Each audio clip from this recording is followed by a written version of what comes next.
Selamat malam semuanya. Perkenalkan, nama saya Yala Satria yang akan menjadi moderator pada debat malam ini. Isu yang akan saya angkat yaitu jumlah orang yang mau divaksin dan sudah divaksin itu masih sedikit. Mungkin dari tim pro bisa menjelaskan bagaimana pendapatnya tentang isu tersebut. Apa judulnya nggak jelas.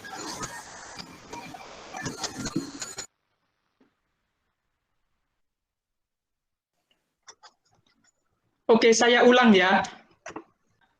Isu yang akan saya angkat yaitu vaksin atau orang yang mau divaksin di Indonesia itu atau yang sudah divaksin itu masih rendah, yaitu hanya 2% dari 2 juta penduduk.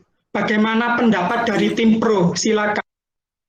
Oke, perkenalkan nama saya Alvin Halim. Saya ingin memberikan pendapat saya kenapa banyak masyarakat Indonesia yang belum menerima vaksin. Yang pertama, kurangnya media informasi atau penyaluran terhadap masyarakat seperti desa-desa kan terdapat banyak kayak kurangnya internet, jadi mobilitasnya itu kurang, jadi masih minim yang mendapatkan vaksin di Indonesia. Itu ada sih, atau yang lain mau nambahin. Terima kasih.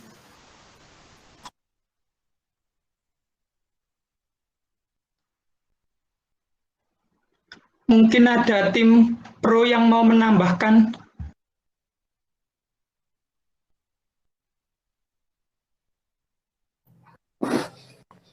Ya karena kesadaran vaksinasi masyarakat Indonesia dinilai masih rendah. Ya, siapa yang lain kiranya ada yang mau menambahkan?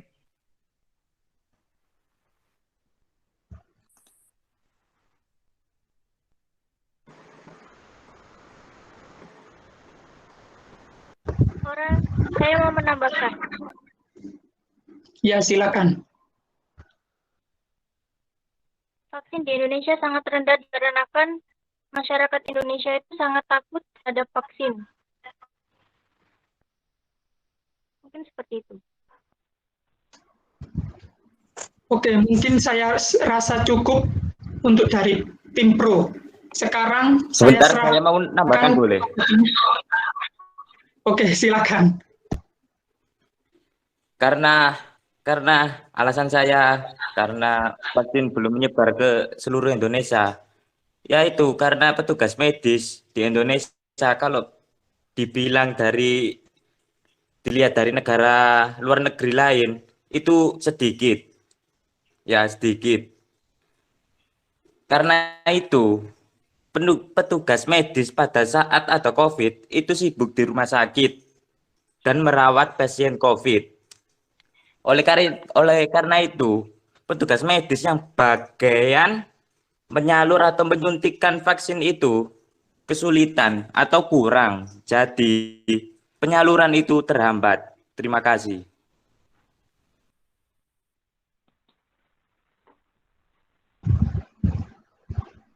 Untuk tim pro, apakah masih ada yang mau menambahkan? Siap, ingin menambahkan. Ya, silakan. Kenapa angka vaksin di Indonesia masih kecil? Karena di masyarakat luas masih tabu. Atau banyak informasi-informasi hoax yang disebarkan oleh masyarakat.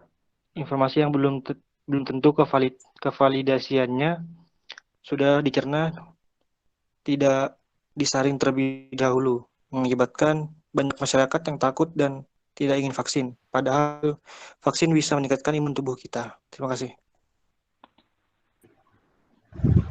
Oke, mungkin cukup itu saja dari tim pro. Kita ke tim kontra.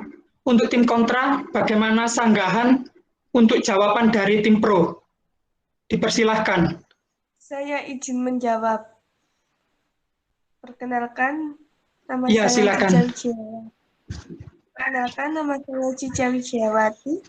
Saya akan menjawab yang punyanya Acing tadi, yang katanya warga Indonesia takut dengan adanya vaksin karena kalau orang yang sudah vaksin kebanyakan jadi sakit dan ada juga yang meninggal. Itu tadi dari saya.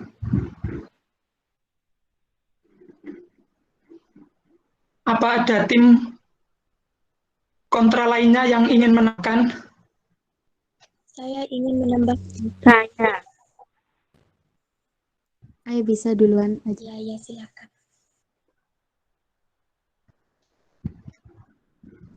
Menambahkan tadi Ayo dari. silakan. Perkenalkan, nama saya Janatul Majwe. Seperti contoh kasus pada tetangga saya, itu sebelum vaksin tidak ditensi dulu kan sebenarnya vaksin itu.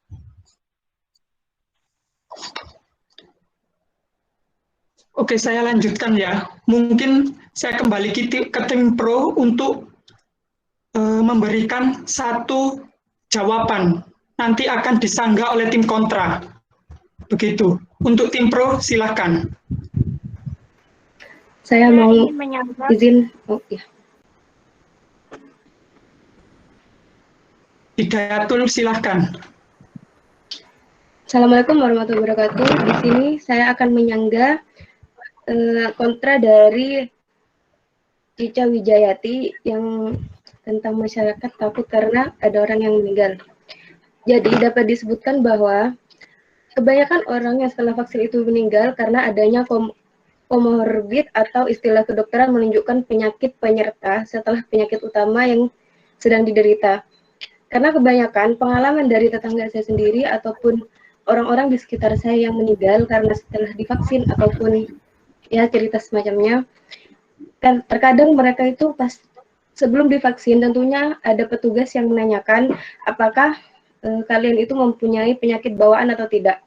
Terkadang masyarakat sendiri tidak mengerti bahwa atau tidak tahu tentang penyakit bawaan yang mereka miliki, sehingga setelah divaksin itu ada yang namanya penyakit komorbid itu sendiri. Jadi belum tentu karena kesalahan dari tim medis atau dari vaksinnya sendiri. Terkadang dari kesalahan masyarakat sendiri yang tidak mau jujur ataupun nggak tahu tentang penyakit apa sih yang ada di tubuh mereka. Sekian dari saya.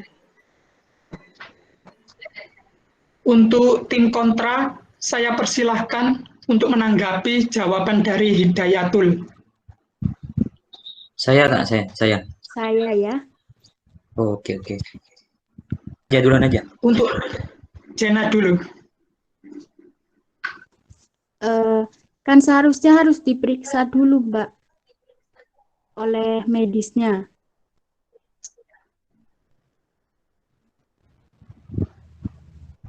Hidayatul dibolehkan untuk menjawab. Hidayatul dulu, ditanggapi dulu. Ya, saya akan menanggapinya. Kalau bilang untuk diperiksa, biasanya akan diperiksa dulu ya. Memang saya sudah vaksin untuk vaksin pertama dan vaksin kedua. Yang saya alami sendiri adalah biasanya saya akan ditensi. Setelah ditensi ada pengukuran tinggi badan, berat badan, dan lainnya. Serta biasanya ada seperti sedikit wawancara kepada petugas tentang apakah saat ini kondisi Anda baik-baik saja atau tidak. Jadi menurut saya itu bukan dari karena obat vaksinnya, tapi karena kekebalan tubuh mereka sendiri yang kayak mereka tuh nggak bisa loh, nggak tahu tentang tubuh mereka tuh sebenarnya saat mau divaksin itu sehat atau tidak. Karena pengalaman saya ketika mau vaksin itu tante saya batuk saja di depan petugas karena dia gak minum, tenggorokannya kering, dia batuk aja itu udah dilarang vaksin karena takut ada masalah. Jadi kayak ada masalah, misalnya ada cerita, ada masalah setelah divaksin. Itu bukan karena vaksinnya, tapi karena adanya maksudnya kayak interaksi setelah vaksin itu sama obatnya, sama penyakit yang ada di dalam kita, bukan karena kandungan dalam vaksinnya sendiri. Kalau soal diperiksa, biasanya awalnya itu kayak saya tuh diperiksa, entah itu di tensi, tinggi badan, berat badan, itu ditanyakan semua. Dan kayak diwawancara gitu, saat mau divaksin itu ada rasa pusing enggak, ngerasain sakit di tenggorokan enggak, itu selalu ditanyakan setiap saya mau vaksin, karena dari pengalaman saya sendiri, saya sudah vaksin pertama dan vaksin kedua. Sekian, terima kasih. Untuk tim kontra disilahkan untuk menanggapi jawaban dari Hidayatul. Saya akan menanggapi jawaban dari Hidayatul. Ya, silakan. Perkenalkan, nama saya Ayu Agustini, akan menyanggah pernyataan dari Hidayatul. Tadi Hidayatul Ya, silakan. Hidayatul menyebutkan bahwa pemeriksaan telah dilakukan oleh pihak dokter dan ditanyakan oleh dokter apa yang ia derita saat ini. Dan kemudian pasien itu tersebut menjawab kalau tidak memiliki penyakit yang dideritanya. Akibatnya divaksin lalu meninggal.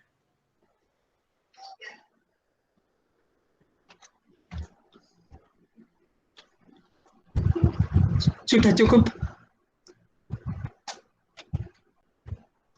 Oke, kalau sudah cukup, mungkin ada tambahan lagi dari tim kontra untuk menguatkan pendapat dari Ayu Agustin.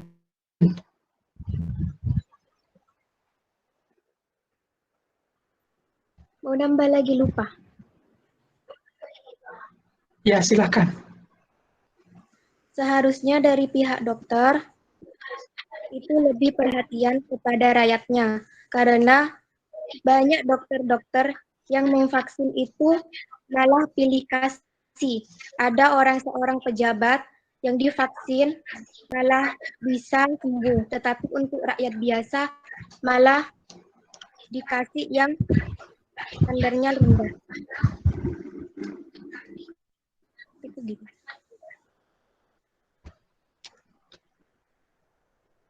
Untuk tim kontra, apakah ada yang ingin menambahkan untuk menguatkan jawaban dari Ayu Agustin? Oke, saya yang berbicara, saya yang menanggapinya. Perkenalkan, nama saya Cindy Ciryani. Ya, silahkan. Saya akan menanggapi Ayu. Untuk pilih kasihnya tahu dari mana ya? Kok bisa tahu kalau dokternya itu pilih kasih? Dari tetangga saya. Kan ada seorang yang menjabat sebagai PNS ataupun orang dari dalam puskesmas juga. Terus ada juga orang yang rakyatnya biasa, tapi divaksinnya itu masih minggu gitu. Tapi kalau yang pejabat itu langsung dipersilakan masuk. Saya menjadi saksi sendiri karena saya itu divaksin juga di sana. Mungkin Ya, bukan saya imunisasi, Pak. izin mau menanggapi, boleh?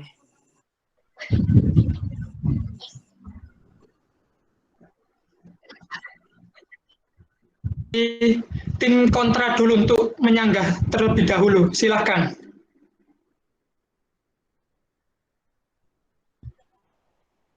Izin Kak, boleh saya memperkuat yang pendapatnya dari Ayu Kak? Ya, silakan. Nah, Ayu itu kan saya tahu, saya sepemahaman sama Ayu.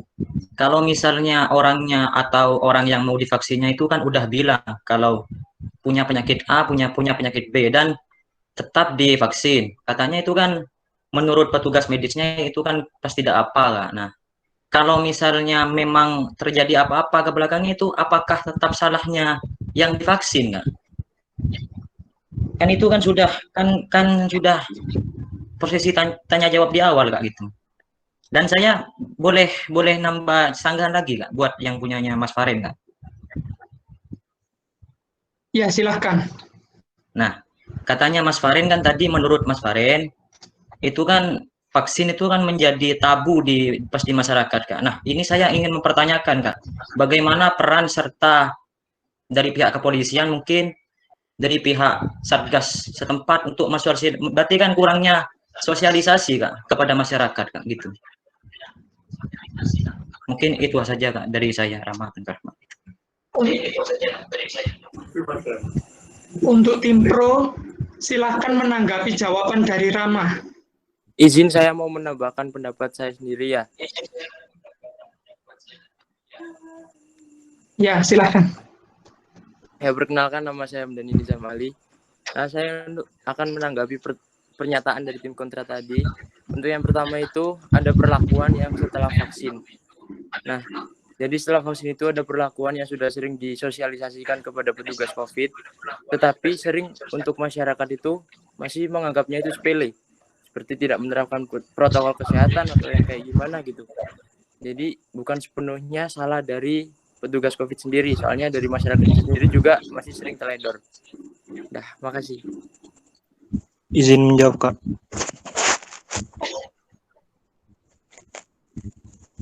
Ya, silahkan. Izin menjawab pernyataan dari Ayu. Sebelumnya, Assalamualaikum warahmatullahi wabarakatuh. Nama saya Rehan Farid Daryanto. Yang dikatakan Ayu sebenarnya bukan dokter, tapi oknum. Dan menanggapi pernyataan dari Rama, sebenarnya bukan kurangnya sosialisasi, tapi banyaknya masyarakat yang memberikan informasi-informasi yang salah dan bisa dibilang hoax. Karena menurut saya pemerintah sudah gembar-gembor untuk melakukan sosialisasi dan penyuluhan tentang vaksin ini, Kak. Terima kasih. Izin menanggapi boleh izin menanggapi punyanya Rehan. Satu-satu ya, dimulai dari Rama dulu untuk menanggapi dari Rehan. Silahkan. Nah, saya tadi lupa perkenalan, Kak. Nama saya itu Rama Pento Rahman, Kak. Nah, sini saya ingin menyanggah dari pernyataan dari Mas Rehan. Nah, boleh minta tolong, boleh diulang pernyataannya, Kak? Minta tolong. Menanggapi soal kurangnya sosialisasi dari pemerintah, sebenarnya pemerintah sudah banyak melakukan sosialisasi ke masyarakat, khususnya dari kalangan atas sampai kalangan bawah. Namun masih banyaknya masyarakat yang tidak percaya dan lebih mempercayai konspirasi dan teori-teori atau informasi yang hoax. Nah, ya saya izin menjawab, Kak, ya. Ya, silahkan. Nah, itu kan katanya Mas Raihan itu kan adanya oknum-oknum atau orang-orang yang yang membuat vaksin itu menjadi negatif, Kak, ya. Nah, bagaimana saya kembalikan lagi kepada pemerintah, Kak. Bagaimana pemerintah menanggapi berita-berita hoax itu, Kak? Semakin misalnya itu agar semakin masyarakat itu percaya, Kak, itu vaksin itu benar bisa menyembuhkan gitu, Kak. Kan ini diperlukan juga peran serta dari masyarakat dan juga dari pemerintah juga, Kak, gitu. Pemerintah itu bagaimana cara menanggapi berita-berita burung itu, Kak? Berita-berita hoax. Izin mau jawab, boleh? Izin saya dari tim pro mau menjawab, boleh? Ya, silakan. Boleh, silahkan. Perkenalkan, nama saya Igusti Langit Prasudewa. Saya dipanggil Dewa, ingin menjawab pertanyaan dari Rama. Karena pemerintah punya tugas sendiri-sendiri. Aslinya itu tugas kita sendiri sebagai rakyat Indonesia, bagaimana cara meretas atau memberantas berita hoax. Jangan salahkan pemerintah sepenuhnya, karena kita hidup tidak hanya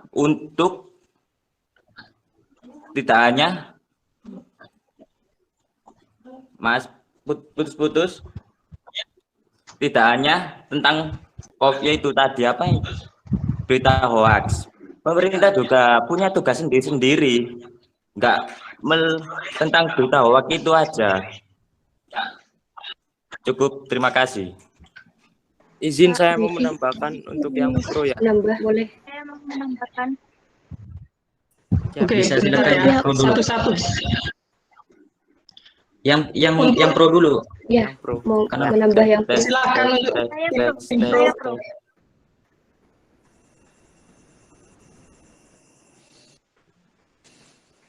Untuk Putus siapa ya? Boleh saya menambahkan? Saya dari tim Ya, pro Ajeng, juga silakan. Ya, masyarakat Indonesia itu harusnya menyaring berita-berita yang hoax. Kalau berita yang hoax itu jangan langsung ditelan gitu. Harus disaring terlebih dahulu, jangan langsung dipercaya. Seperti itu. Saya juga ingin Oke. menambahkan ya. Ya, Kan buktinya satu sendiri tambahan terakhir dari tim Ya. pro. ya dari pemerintah sendiri kan sudah mendapatkan banyak bukti kalau setelah vaksin itu udah mendapatkan imun tubuh yang kuat gitu. Nah, padahal kan udah ada bukti yang nyata gitu. Tapi kenapa masyarakat Indonesia itu masih mempercayai berita hoax-hoax seperti itu? Jadi sebenarnya sosialisasi kepada masyarakat itu sudah sering dilakukan, tetapi masyarakatnya sendiri yang masih teledor. Nah, di Indonesia ini emang kurang kesadaran terhadap masyarakatnya sendiri. Contohnya di luar negara asing itu saat penerapan di rumah saja itu nggak ada satu orang pun yang keluar rumah. Jadi pandemi di sana cepat selesai. Padahal sosialisasi di sana itu juga nggak terlalu sering dilakukan. Nah, terima kasih. Karena waktu yang sudah akan berakhir, mungkin jawaban terakhir dari tim kontra. Silahkan. Saya, Kak. Boleh? Ya, dari Agustin. Silahkan. Saya menyanggah dari pernyataan dari Faren tadi. Untuk yang oknum-oknum atau ke dokter-dokter itu yang tidak bertanggung jawab. Jadi pertanyaan saya, oknum yang tidak bertanggung jawab itu kan sudah jelas mempunyai kemampuan untuk menyembuhkan orang. Masa iya tidak tahu? Nah ya itu kan sudah sudah pastinya itu kan oknum-oknum itu kan dari bagian kesehatan kayak gitu kan. Kan itu kan pastinya berkompeten kayak gitu.